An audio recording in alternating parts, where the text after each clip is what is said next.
So, I wanted to take a moment and share with you something that the Lord has laid on my heart, and that is the blessing.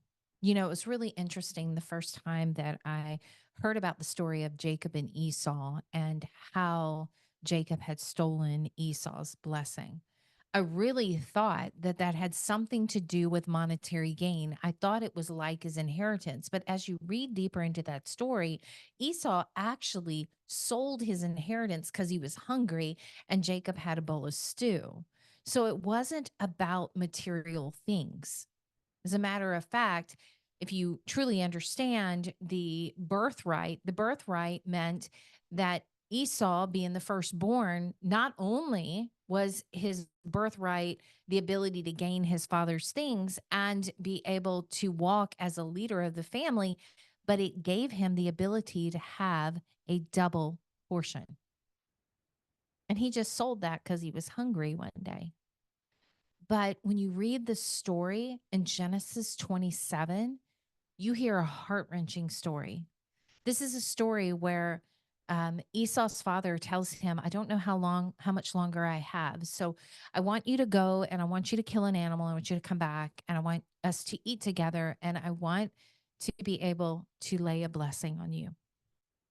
And in the meantime, unfortunately, there was disruption and dysfunction in this family.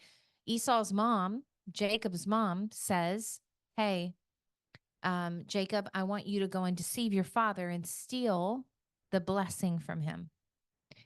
And I'm not going to go into all the details. He ends up doing that. He goes in and he takes the blessing from Esau.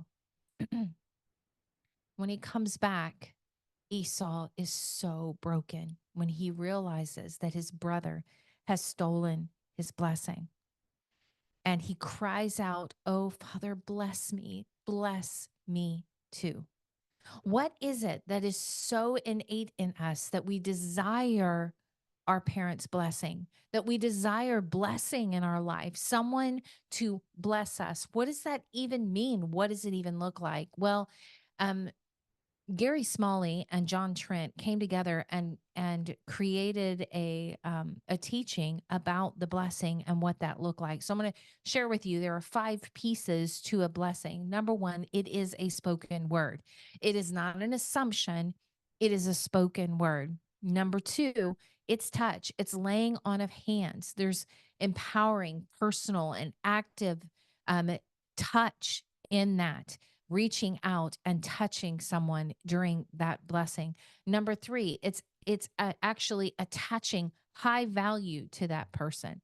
Number 3, it is showing or speaking a bright future over that person. And number 5, which is so important, is active commitment to that blessing, actively committing to that blessing.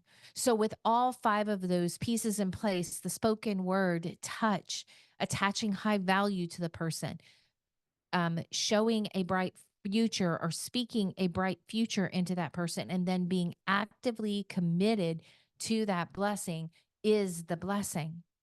So, why did it break Esau's heart? Because there's something deep inside of all of us that desires that blessing.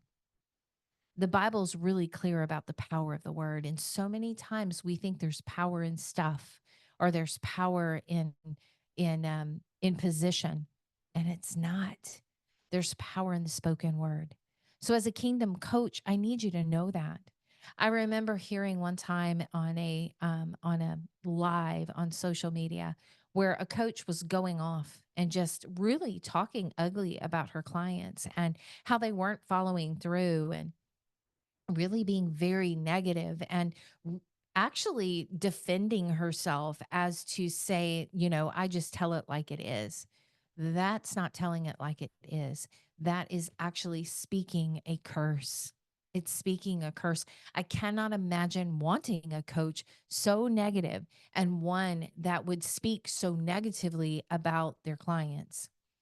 So, my question to you as I began this video is to ask you, do you have something of quality to say?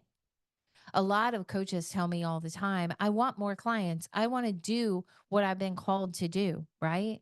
But as a kingdom coach, can I tell you, unless you have something to say, why would God give you clients? You see, as a kingdom coach, we are serving him. We are to be his mouthpiece. We are to partner with people to find his will in their life. We are to walk with them. And the Bible, in a couple of places, James 3:10 says, out of the same mouth proceed blessing and cursing, my brethren. These things ought not be. Death and life, this is in Proverbs 18:21, says, death and life are in the power of the tongue, and those who love it shall eat of its fruit. So it is so important that you understand that there's power in your words, not just in your words to yourself, but also in the words that you speak over others. God says that if you lift him up, he will draw them into you. You want to build a large coaching practice? Have something to say. Have you spent time really studying your ideal client?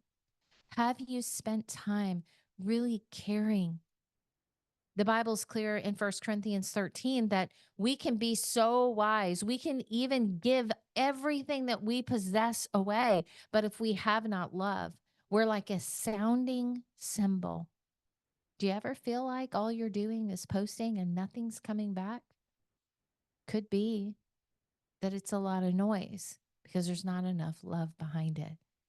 If you are in the coaching business and it's all about making a lot of money, you might be missing it.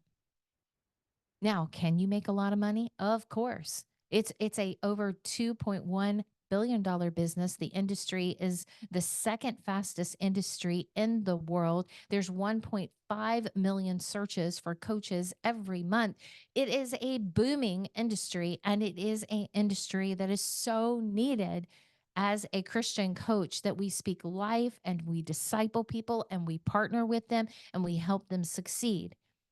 But the first question that I want to ask you is, are you speaking life? Are you blessing your clients, or are you raking them over the coals? Now, I'm not I'm not about just being a cheerleader. I know that as a coach, we need to hold our clients accountable, but not for my own sake. Not so that I can say I'm a good coach. I hold my coaching clients accountable to their goals, accountable to what they desire in their life. I'm there to support them, walk with them, encourage them, even at times, yes, cheer them, but also be strong with them so that they can reach the goals they so desire and the ones that God called them to have. So, if you want to grow a coaching business, are you a blessing? Have you spent enough time digging deep? Do you realize that as a coach, it's not about you, it's about the impact that you make? I want you to hear me. It almost made me cry as I studied for this video. The thought of Esau crying out, Father, bless me too. How many of our clients need us to bless them? So, if you want to coach, I'm going to challenge you. Have something to say. All right. See you next time.